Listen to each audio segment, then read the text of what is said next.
नमस्कार दोस्तों, स्वागत है एक बार फिर से आपका आपके अपने चैनल ज्योतिषी उपाय में।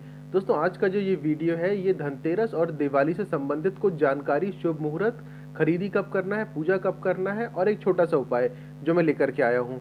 दोस्तों, इसके पहले जो मैंने एक वीडियो अपलोड किया था जिसमें कि मैंने गुरु पुष्य नक्षत्र से प्रारंभ करने वाली लक्ष्मी साधना के बारे में जानकारी दी थी, जो कि दिवाली के दिन समाप्त हो रही थी। कुछ ऐसे जातक थे जो चाहते हुए भी उस उपाय को या फिर उस साधना को नहीं कर पा रहे थे, कुछ ना कुछ परेशानी उनके साथ बनी हुई थी। उसके अलावा कई लोग ऐसे थे जो कि दिवाली के दिन से संबंधित भी उपाय पूछ रहे थे, धनतेरस से संबंधित उपाय भी पूछ रहे थे। तो आज के इस वीडियो में मैं सब लोगों के लिए एक ऐसा उपाय लेकर के आया हूँ जो केवल एक दिन का है, जिसे आप दिवाली के दिन या धनतेरस के दिन, मैं आगे इसकी पूरी जानकारी आपको देने वाला हूँ, आप कर सकते हैं और लाभान्वित हो सकते हैं। सबसे पहले मैं आपको बता देता हूं कि धनतेरस धनतेरस की जो तिथि है वो इस बार 2021 वर्ष 2021 में 2 नवंबर को पड़ने वाली है। धनतेरस की जो तिथि है यानी कि त्रयोदशी की जो तिथि है वो 2 नवंबर को प्रातः 11:31 से प्रारंभ होगी, जो कि 3 नवंबर प्रातः 9:02 पे समाप्त हो जाएगी। धन त्रयोदशी के कारण से इसे धनतेरस कहा जाता है। उसके अलावा धन्वंतरी देव का भी विशेष महत्व होता है, इसलिए उनकी भी पूजा की जाती है आज के दिन कुबेर देव के साथ। अब मैं आपको समय बता देता हूँ। समय जो रहेगा, प्रदोष काल जो रहेगा धन त्रयोदशी या फिर धनतेरस के दिन यानी कि 2 तारीख को, वो प्रदोष काल रहेगा शाम को 5:31 से रात को 8:04 के बीच में। और वृषभ काल रहेगा 6:15 से 8:13 के बीच में। आप चाहे तो ये सब लिख सकते हैं, क्योंकि ये वो समय होता है जब लक्ष्मी जी की पूजा की जाती है। लक्ष्मी जी की सामान्यतः जो पूजा की जाती है वो स्थिर लग्न यानी कि वृषभ लग्न या वृषभ काल में की जाती है, और अगर प्रदोष हो तो और भी अच्छा है, इसलिए मैंने आपको ये 2 समय बताया है। उसके अलावा जो मैं उपाय आपको बताऊंगा उसका समय भी मैं आपको बता दूंगा, लेकिन पहले आपको ये बता देते हैं कि धनतेरस के दिन अगर आप कुछ खरीदी करना चाहते हैं, कुछ खरीदना चाहते हैं, तो उसका समय क्या रहेगा। धनतेरस के दिन दोपहर 11:54 से लेकर के 1:18 के बीच में आप कोई भी चीज़ या कुछ भी जो अपने घर के लिए आप खरीदना चाहते हो वो खरीद सकते हैं। खरीदी करते समय ध्यान रखिएगा कि किसी भी प्रकार की ऐसी वस्तु जो कि शनि देव से संबंधित है या राहु से संबंधित है वो बिल्कुल भी ना खरीदें। जैसे लोहा हो गया, कांच हो गया, इस प्रकार की चीज़ें, नुकीली चीज़ या पेनी चीज़ें जैसे चाकू हो गई या धारदार चीज़ें जो होती है, ये सब आप बिल्कुल भी न खरीदें धनतेरस के दिन, तो शुभ रहेगा। बाकी आप जो भी खरीदना चाहें अपने घर के लिए, अपने परिवार के लिए खरीद सकते हैं। धनतेरस के जो उपाय का या पूजा करने का जो समय रहेगा वो शाम को 6:20 से 8:05 के बीच में रहेगा। जो भी लोग अपने घर में या अपनी दुकानों में धनतेरस की पूजा करते हैं या धनतेरस के दिन पूजा पाठ करते हैं, वे इस समय पर पूजा कर सकते हैं। उसके अलावा धनतेरस के दिन भगवान गणेश, माँ लक्ष्मी और कुबेर देव की पूजा की जाती है। बताए हुए समय पर आप अपने पूजा स्थान में आकर के बैठ सकते हैं। बैठने के बाद आप एक दीपक जलाएं, एक दिया प्रज्वलित करें, चाहे वो तेल का हो या घी का हो, वो आप पे निर्भर करता है। उत्तर दिशा या पूर्व दिशा की ओर मुख करके ही पूजा की जाती है जब भी आप भगवान गणेश, माँ लक्ष्मी या कुबेर देव की पूजा करते हैं, क्योंकि उत्तर का जो स्थान होता है या जो उत्तर दिशा होता है वो कुबेर स्थान होता है, कुबेर देव का स्थान होता है, माँ लक्ष्मी का स्थान होता है। इसलिए उस दिशा की ओर हम मुख करके हमेशा पूजा करते हैं। इसके बाद जब आपने दिया जला लिया हो या दीप आपने प्रज्वलित कर लिया हो, उसके बाद आप सबसे पहले भगवान गणेश का ध्यान करें। हाथ में कुछ अक्षत के दाने ले लें। अक्षत यानी ऐसे चावल जो टूटे हुए बिल्कुल भी ना हो। गणेश भगवान से आप अपनी पूजा को निर्विघ्न पूरा करने के लिए प्रार्थना करें, उनसे याचना करें। उसके बाद वो अक्षत के जो दाने हैं वहीं सामने एक पात्र या कोई कटोरे जैसा रख लें जिसमें कि आप वो अक्षत के दाने छोड़ दें। उसके बाद माँ लक्ष्मी का ध्यान करें, फिर अक्षत हाथ में ले लें। अक्षत हाथ में लेने के बाद माँ लक्ष्मी का ध्यान करें। अगर कमल का फूल मिल सके, संभव हो सके तो वो उन्हें अर्पित करें, नहीं है तो गुलाब का फूल अर्पित करें। कोई भी फूल नहीं है, कोई दिक्कत की बात नहीं। आप अक्षत या चावल के जो दाने हैं, बस ध्यान रहे कि चावल के दाने सैगे हों, टूटे हुए बिल्कुल भी ना हो, वो आप माँ लक्ष्मी को अर्पित करें तथा उनसे प्रार्थना करें आपकी पूजा स्वीकार करने के लिए, आपके घर में स्थायी रूप से निवास करने के लिए। उसके बाद भगवान धन्वंतरी का ध्यान करते हुए भी आप हाथ में अक्षत ले लें। भगवान धन्वंतरी से आप अपने अच्छे स्वास्थ्य, अपने परिवार के अच्छे स्वास्थ्य के लिए प्रार्थना करें। भगवान धन्वंतरी जो है वो आयुर्वेद के भगवान माने जाते हैं, औषधियों के भगवान माने जाते हैं। भगवान धन्वंतरी का ध्यान करते हुए अपने परिवार के लिए अच्छे स्वास्थ्य की उनसे प्रार्थना करें, आप सभी के लिए। उसके बाद जो अक्षत आपने हाथ में लिया है वो सामने कटोरे में छोड़ दीजिए या फिर रख दीजिए। उसके बाद फिर आप एक काम और कर सकते हैं। भोग लगाइए माँ लक्ष्मी को, भगवान धन्वंतरी को। अगर आप खीर बना सकते हैं तो खीर का भोग चढ़ाइए, खीर का भोग लगाइए, नहीं तो शक्कर के दाने या मिश्री के दानों का भोग आप अर्पित कर सकते हैं। ध्यान रखिएगा कि मैं कई बार ये चीज़ बोलता ज़रूर हूँ कि आप चाहे तो ये भोग लगा सकते हैं, वो भोग। कुछ लोगों का कहना होता है कि भगवान को सिर्फ एक ही प्रकार का भोग लगाना चाहिए या एक ही चीज़ हमको भोग में लगाना चाहिए। भोग हमारी ओर से उनके लिए एक भेंट होती है। अगर हम सच्चे दिल से उन्हें शक्कर का एक दाना भी अर्पित करेंगे तो भगवान उसे भी स्वीकार करेंगे। और अगर आप बेमन से या फिर सिर्फ दिखावे के लिए गंज भर के या कटोरे भर के भी आप उन्हें खीर अर्पित करेंगे, मेवे अर्पित करेंगे, तो हो सकता है वो उसे भी स्वीकार ना करें, क्योंकि भगवान भोग से ज़्यादा भावनाओं के भूखे होते हैं। इसलिए अगर भावना सही है तो सब सही है।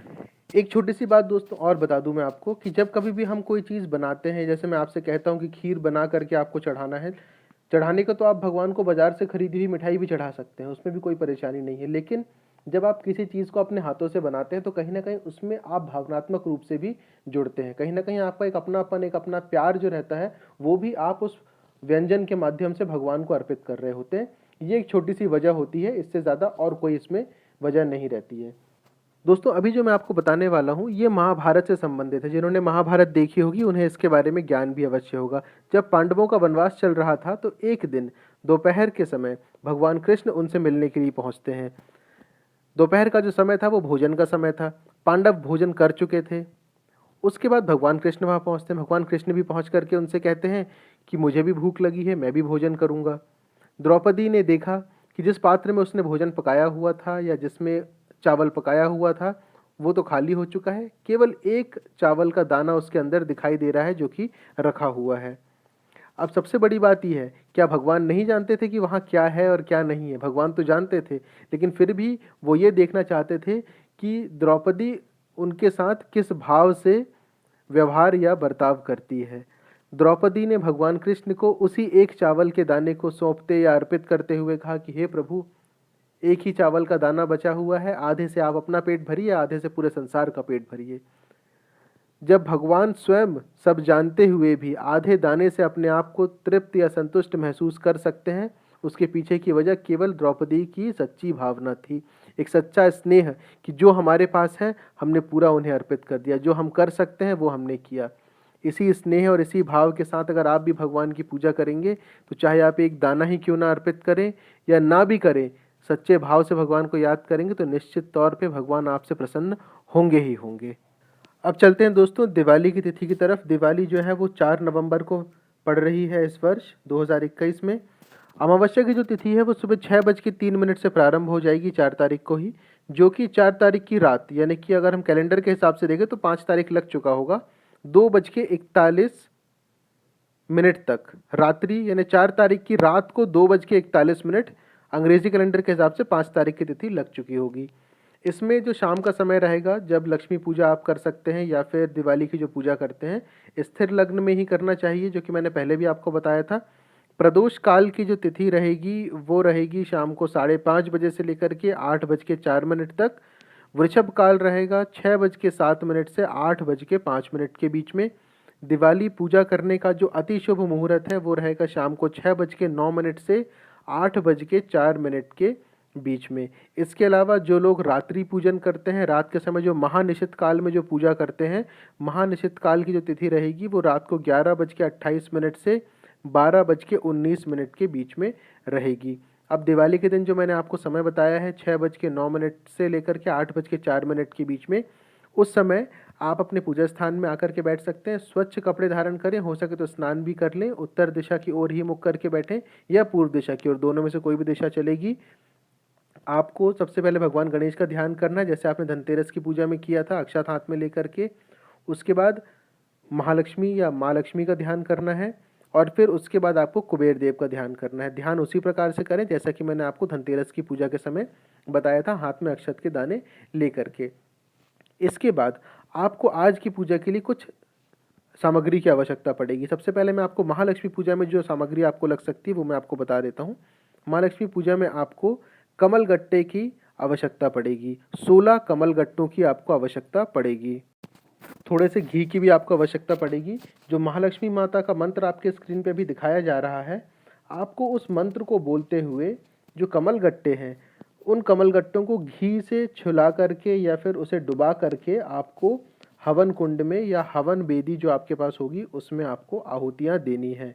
एक बार मंत्र का जाप करना है, एक बार मंत्र को पढ़ना है या बोलना है और उस कमलगट्टे के एक बीजे या एक दाने को आपको हवन बेदी में, हवन कुंड में डाल देना है।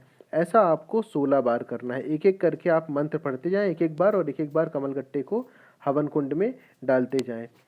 इतना सा आपको दिवाली के दिन माँ लक्ष्मी की पूजा के समय आपको करना है। इसके बाद वहीं बैठ करके आपको लक्ष्मी स्तव का एक बार पाठ करना है और कनक धारा स्तोत्र का भी एक बार पाठ करना है। जब पाठ हो जाए तो उसके बाद माँ लक्ष्मी से प्रार्थना करें अपने घर में स्थायी रूप से निवास करने के लिए, आपके और आपके परिवार पे कृपा दृष्टि बनाए रखने के लिए। ये हो गया माँ लक्ष्मी का पूजन। इसके बाद आपको एक पूजा और करनी है, वो है कुबेर देव की पूजा। उसके लिए आपको कुछ चीज़ों की ज़रूरत पड़ेगी, आप चाहे तो लिख लीजिए। सबसे पहले आपको उसमें लगभग आधा मीटर के आसपास का एक लाल कपड़े की ज़रूरत पड़ेगी। 50 ग्राम धनिया लगेगा, जो सैगा धनिया या खड़ा धनिया जो होता है उसकी ज़रूरत पड़ेगी। उसके अलावा दूबा या दूरबा जिसे हम कहते हैं वो लगेगा। 4-5 दूरबा या दूबा आप ले सकते हैं। अक्षत के कुछ दाने लगेंगे आपको। कोई भी एक सिक्के की ज़रूरत आपको पड़ेगी, लाल फूल अगर मिल जाए तो बहुत अच्छा है। 5 कमलगट्टे की ज़रूरत पड़ेगी। 5 हल्दी की जो सैगी गांठ होती है, 5 हल्दी की गांठ। 3 सुपारी भी सैगी होनी चाहिए। उसके बाद आता है आपको कौड़ी, 8 सफ़ेद या पीली कौड़ी इसकी ज़रूरत पड़ेगी। जो सामान मैंने आपको बताया है उसे आप ले लीजिए। एक बाजोट या पटे या पीढ़े के ऊपर आप लाल कपड़े को बिछा दीजिए। उसके ऊपर जो सामग्री मैंने आपको बताई है एक एक करके सारी चीज़ें आप उस पर रख दीजिए लाल कपड़े के ऊपर। उसके बाद आप कुमकुम, हल्दी और चंदन से या सिंदूर से आप उसका पूजन करें। सबसे पहले आप कुमकुम लगाएं, फिर हल्दी लगाएं, फिर चंदन लगाएं, फिर सिंदूर लगाएं उसी लाल कपड़े के ऊपर और फूल जो है वो अर्पित करें। इतना करने के बाद जो मंत्र आपके स्क्रीन पे भी दिखाया जा रहा है कुबेर देव का, उसका आप 21 बार जाप करें। उस मंत्र का जाप करने के बाद अगरबत्ती या धूप बत्ती दिखाते हुए आप पूजन समाप्त करें तथा कुबेर देव से आपके घर में कृपा दृष्टि बनाए रखने के लिए प्रार्थना करें।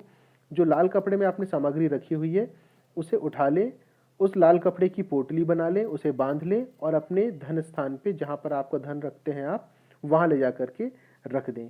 ये हो गई कुबेर देव की पूजा और कुबेर देव की स्थापना। महालक्ष्मी की पूजा आपने पहले ही कर दी थी।